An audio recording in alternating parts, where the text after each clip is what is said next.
Okay, it's 9 a.m. and we do like to start punctually because we know everybody's time is important, but we have a very special guest with us today and her time is uber important. I was talking to Linda. Linda, say your last name for me, please. Creech. Okay, I was talking to Linda Creech this morning and she said that she is in her office every morning by 7:30 and she is already there, fired up and ready to go and share a lot of her nuggets, her wisdom with us as to how she built her business, how she does her lead generation. And I just want to tell you a little bit about her and then I'm going to turn it over to her.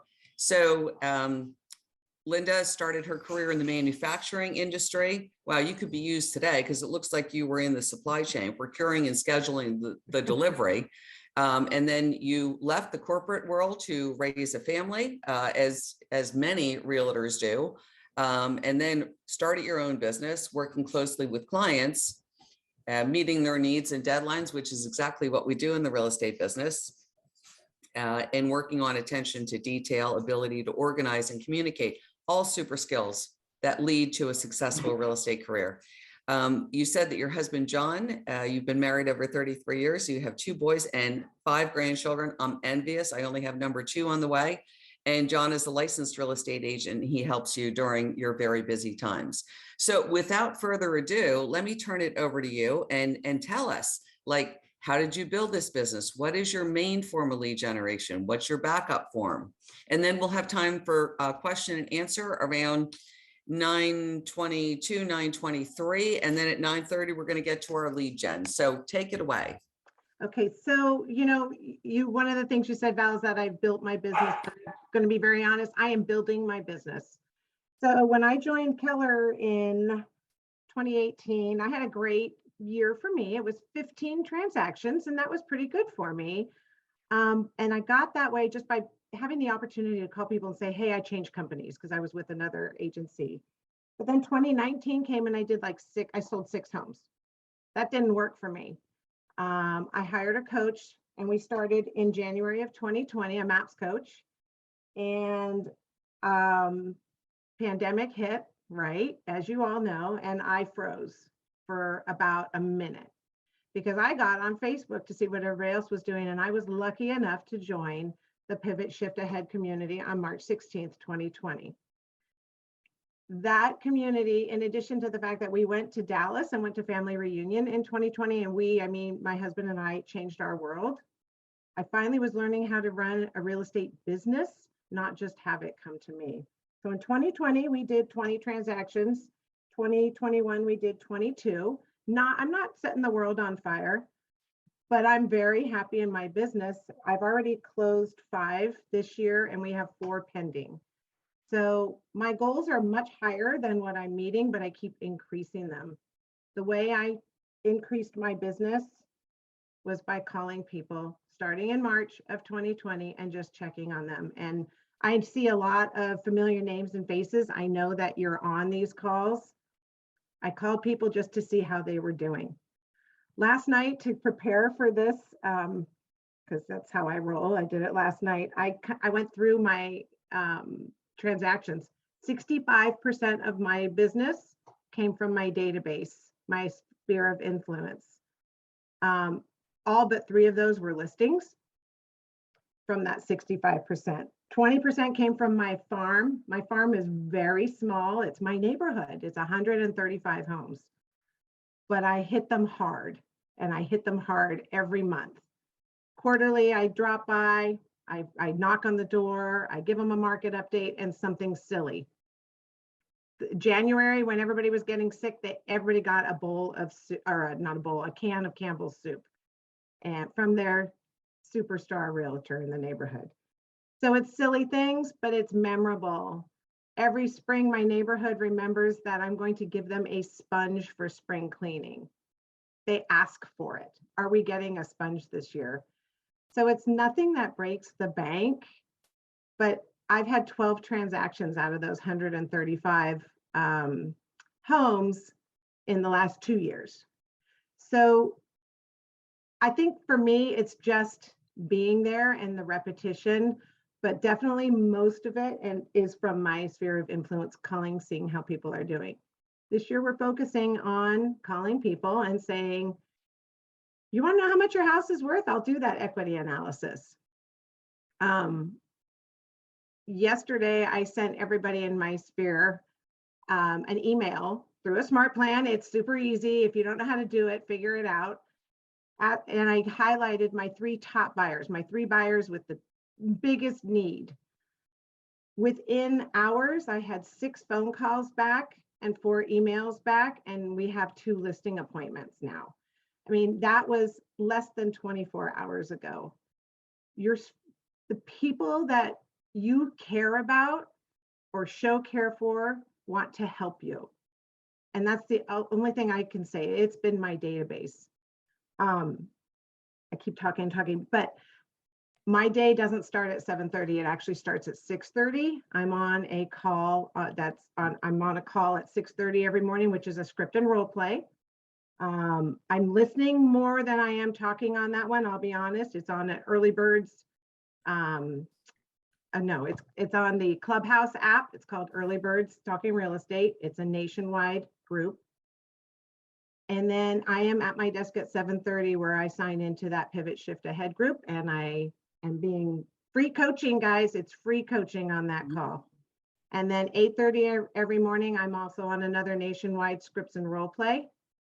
And at 9:15, I do a power hour, much like you guys do, where I'm on Zoom, 9:15 to 11:30 every day. And we do lead gen, and I just call and call and call. If you're not calling the people who know you and like you and trust you, I don't know what to tell you.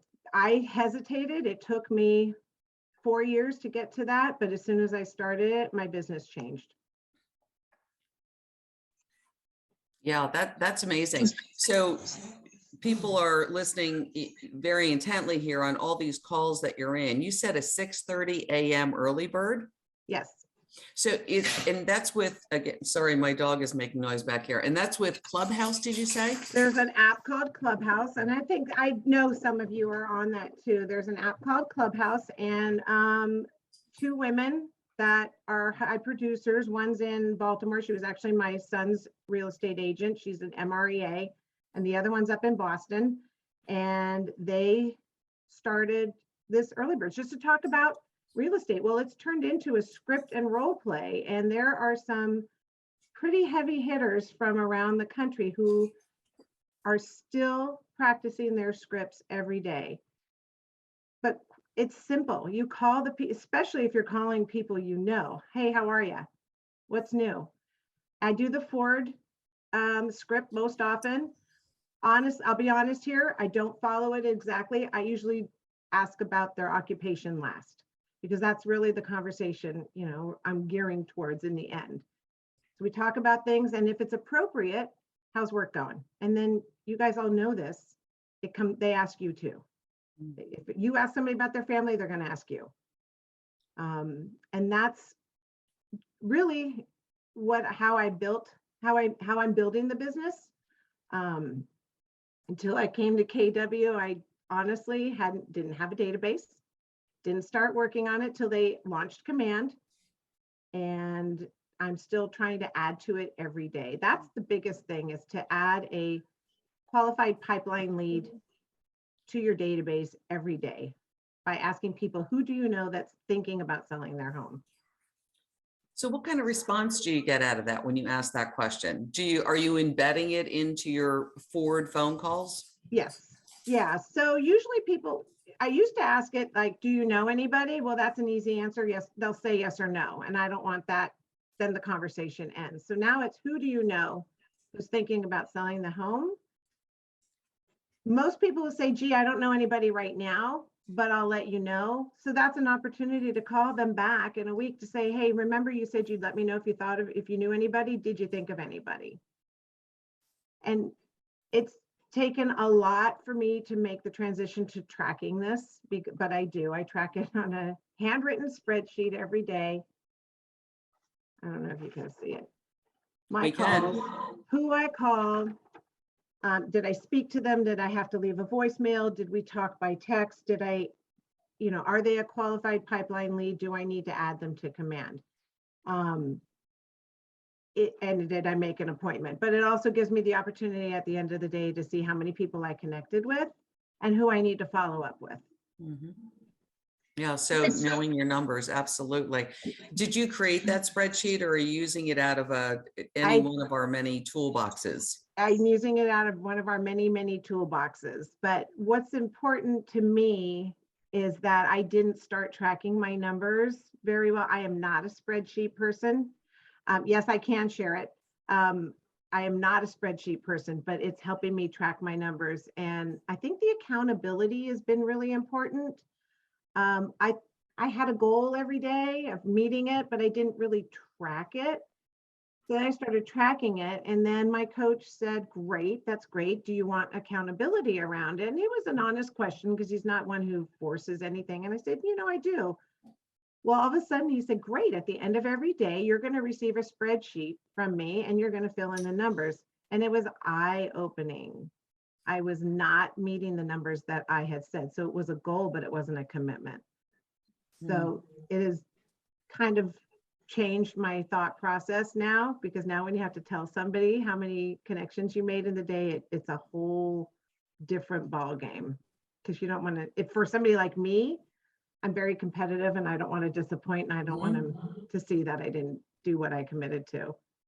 Perfect. Yeah, your coach knew exactly how to drive you to more aggressive actions. Yeah.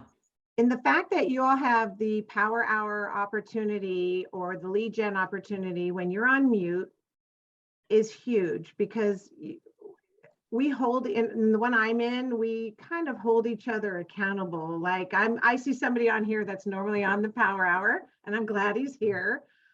But if I were on power hour today, I would say, where is he? And might reach out to him or somebody else. He just happens to be somebody, Richard, I'm pinpointing you. He happens to be somebody in our office, but there are also other people on that call that are pretty regular. There's a handful of us that are regular. We check out for each other. Where are you? Is everything okay? Because my morning, we have to honor it.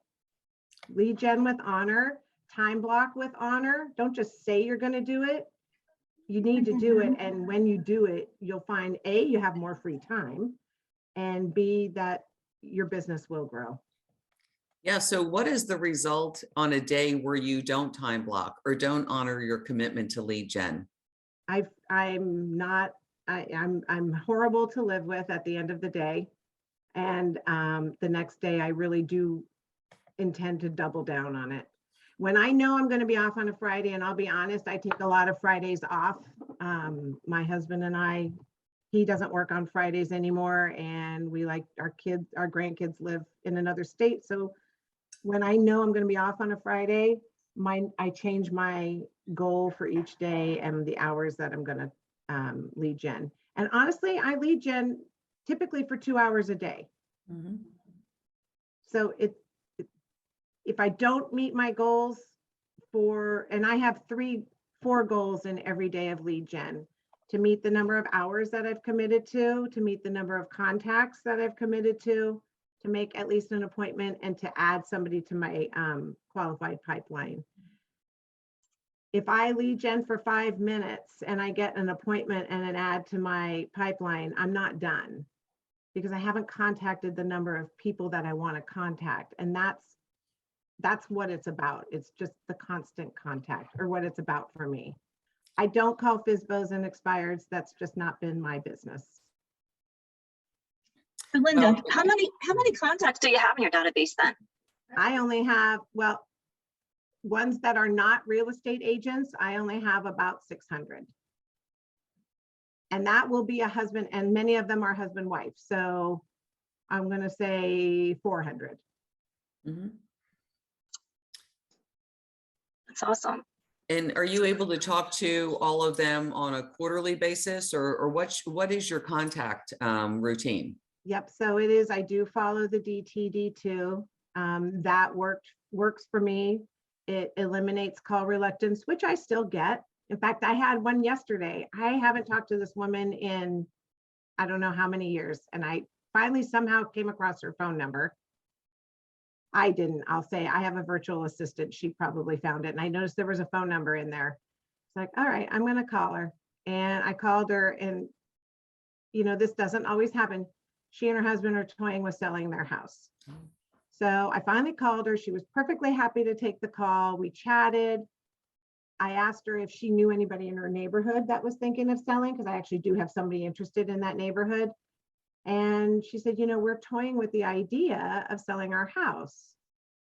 So, and that one is a $900,000 to $1 million home.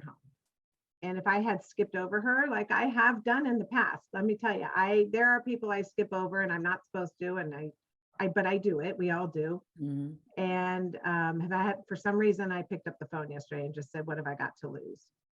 Wow, that was absolutely your lucky day, and much success we hope for you on that. So you know, we talk a lot about scripts. You talked about Ford. You talked about your call pattern. And some of the words that you're using are words that realtors who are lead genning every day are using all the time. Mm-hmm. And it sounds so natural. Did you have any resistance to scripts in the beginning? Yes. Oh, absolutely. I didn't want to sound canned. Mm-hmm. I didn't want to sound rehearsed. But the truth of it is, just like an actor or an actress in a sitcom or a movie, if you practice it over and over again, it starts to sound really natural. And it gives you the confidence that you can answer the question. Like when somebody says, well, where will I go? Well, if you practice the where will I go script, you'll be able to, it will sound natural and you'll be able to answer the question. So you'll have the confidence to call people that you know are going to ask that question. Mm-hmm. Very true. You can listen to the question and you already have the answer prepared. Your mind is not acting and shutting them down. And I love that you said when you're on a lot of these calls, you're doing more listening than talking. Gad, tell us about that. I'm an introvert, which is funny because I've been talking nonstop now for 15 minutes, but I am kind of an introvert that way. And putting myself out there is hard. So when I do, I get really nervous. I turn all red. And but I do listen a lot. I take a lot of notes, and I do participate in the 831. That's a non-negotiable. There's like 200 people on this script and role play by Zoom. The gentleman who heads it up will give us the scenario for the day. And then we go into breakout rooms of 2 to 3, sometimes 4 people. And we just practice for 15, 20 minutes. That one's non-negotiable that I, do participate. The early birds one, I'm kind of still, getting dressed and stuff. So I listen more than I talk on that one. Yeah, that's early. Totally understand that. Well, it seems like you certainly have your day very well organized. You're accountable not only to yourself, but to your coach, who obviously knows how to get you to do the things that are going to lead to continued success for you. And none of these things seem overwhelmingly complicated. Guys, she has a routine. She's up, she's at it. She listens, she learns, she practices. She stays active in the market and farming your neighborhood. I think you tossed out an amazing number. Did you say 12 units of business came from that 130 farm in 2 years? Right, which my team leader here is like, expand your farm. Well, it's either expand your farm or you're doing such a great job of controlling it. And so I would have to say, do you need to expand your farm? Because those 12 units of business that you did are going to give you other business. Right. And, count. One of the things I don't count sometimes is the tentacles that lead from your database, right? I may know Sam and Susie Smith and have sold their house because I've known them for 20 years, but forget that they recommended I sell their aunt's home in another town. And that would be considered part of my database. And same thing with the farm. So there may be more that are associated with the farm, I guess is my point. But that's amazing. That's 10% in 2 years. Yeah. Does any other realtor dare to even come into that territory? You know what? The funny thing is, when I first started, there was another realtor in that that had what everybody called the lock on it. And the company I was with before, you had to register to farm a neighborhood Oh, with wow. the office to make sure you didn't step on any toes. And when I went to register, they said, well, somebody's already got it. And I said, you know, I've lived there for 2 years. I've never gotten anything from him. So is he really farming it? So I came here and started farming it, and nobody has a lock on any neighborhood. Look, Clinton is a small town. We have 2,700 people. It is a small town. We know each other as realtors here. And I'm not going to step on any toes and make enemies, but there's enough business for everybody around here. Yeah, that's the right mindset. That's amazing. So we do have some questions in the chat. It's 9:21. I said I would leave time for questions. Joanne, have you been watching these questions? Is there anything that Linda hasn't covered? Or the audience here, you can unmute yourself. So go ahead. I'll be quiet. Yeah, now. there was a question. Did you get these scripts from the groups or that you're a member of? Like, where did you get your scripts from? Yeah, so they provide them when you get on the, especially the scripts and role play, and it's out of the Cary, North Carolina Market Center is how it started, and they've invited everybody to join it. He does provide a daily script, and honestly, when he puts it in the chat, I copy and I paste it into a Word document just so I have it to look at, because I actually printed it out for today. But I know that the bold binder has, I believe, or something that we got through Ignite, Usha, you'll tell me, has tons of scripts. Yeah, but I mean, we obviously, if you go on Keller Williams University and look for scripts, or you speak with somebody from leadership in your market center, we can certainly get you. The scripts are all out there. That's not the challenge. You can Google it. Actually, the best script is going to be the script that you actually, you know, start reading, start practicing, and start using. It's not going to be perfect. It's a conversation. Yeah, the only script that's going to work is the one you're going to use. And it's a conversation to call people and say, hi, how you're doing, especially at the beginning of the pandemic. And I know I'm looking at faces that I'm recognizing, and I know a lot of you already do this. Just keep doing it. And it took, don't waste the first 4 years of your career like I did and not do it and not call people. Yeah, just call them. Somebody said, oh gosh, and I have to think of the quote, but what's worse than hate is indifference or something. And if you're indifferent to the people that you send Christmas cards to and you're not calling them, what are you doing? I can't think of the quote. Yeah.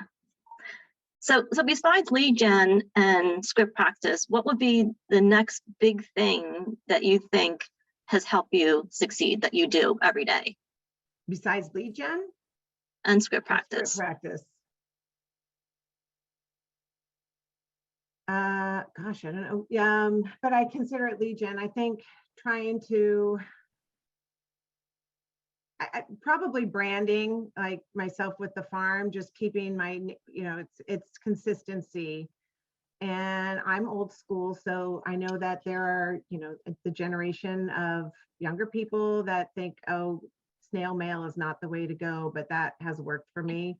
Both my database, my sphere of influence, and my farm get a lot of postcards and things from me, and email. Okay. I'd love to hear that you've been on the pivot shift. It changed my life too. I just started at the beginning of the year. And I'd like to hear what your biggest challenge is right now that you're facing, and how do you think you're going to overcome it?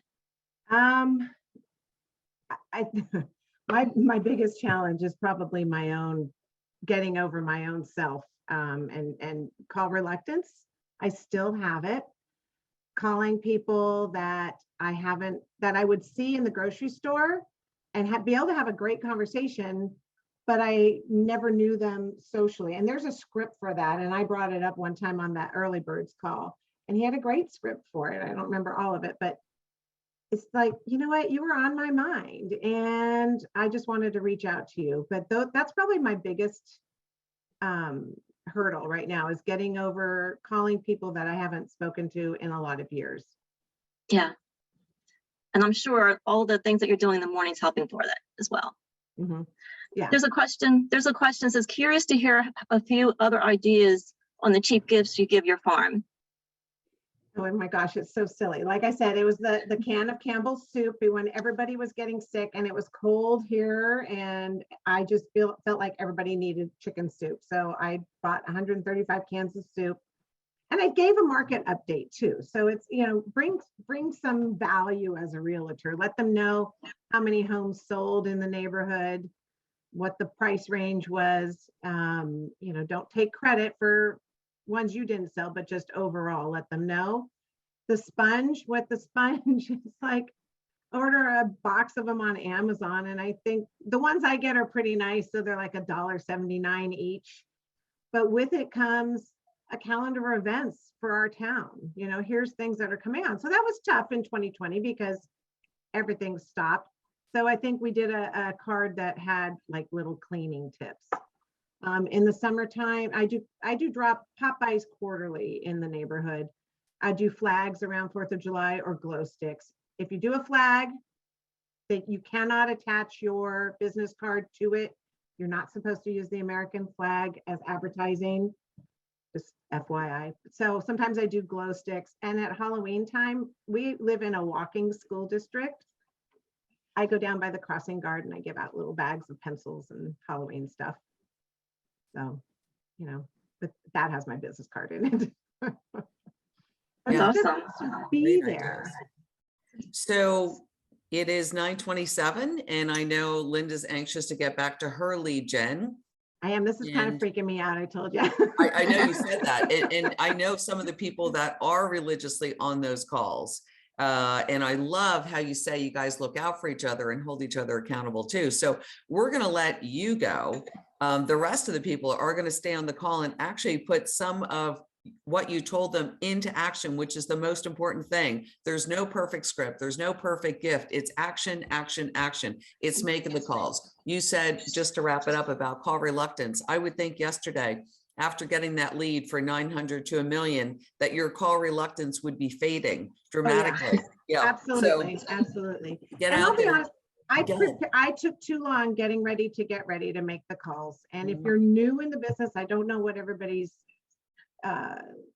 All different. time in the Mhm. business is, but it doesn't matter. Just call people if you're new and tell them, you know what, I got into real estate. Who do you know that needs to buy a house or sell a Yeah. house? Just not that complicated. It's perseverance. And obviously you have it. And we wish you amazing success in the future. And thanks for being our guest. And this was recorded